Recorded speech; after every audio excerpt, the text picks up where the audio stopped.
अगर जिस दिन एक हो जाएंगे, जिस दिन आरसीएममय हो जाएंगे, जिस दिन पूरे हिंदुस्तान में आरसीएम की एक भाषा होगी, एक आवाज होगी, एक तरीका होगा, मैं कहता हूं 1 साल के अंदर अंदर आरसीएम घर घर में होगा।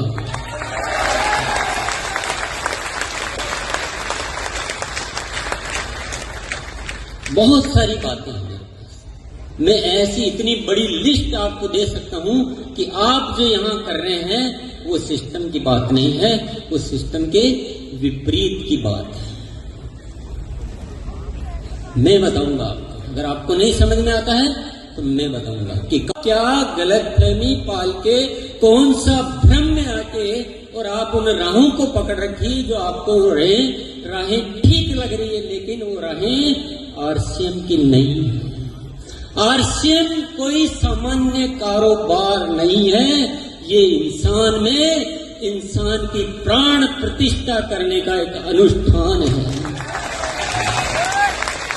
ये मानव जाति का जो विनाश हो चुका है, मानव नहीं रहा, मानव दानव हो गया है। आरसीएम पैसा कमाना बहुत मामूली बात है। आरसीएम चाहता है कि इस धरती पर वो मानवता पुनः लौटाई जाए। क्या हम सब एक हैं? क्या आप ऐसा उस उद्देश्य से लेकर चल रहे हैं? क्या आप वैसी बातें हैं आपके अंदाजों में? क्या आप इस तरीके से अपनी बात पेश कर रहे हैं? बस इसलिए दिया गया है कि भूखे पेट भजन नहीं होते, क्योंकि बिना पैसे की जिंदगी नहीं चल सकती है।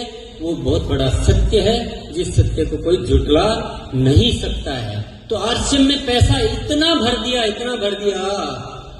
कि अगर आप आरसीएम को जिस सिस्टम, जिस तरीके से करो, तो दुनिया में सबसे ज्यादा धनी लोग आरसीएम वाले हो सकते हैं।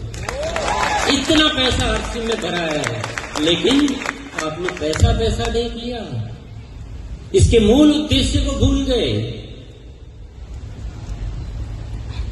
क्यों हो रहा है? हम समझ भी नहीं पा रहे हैं।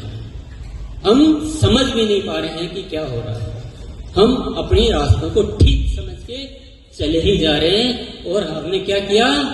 हमने अपने आप को उस दलदल में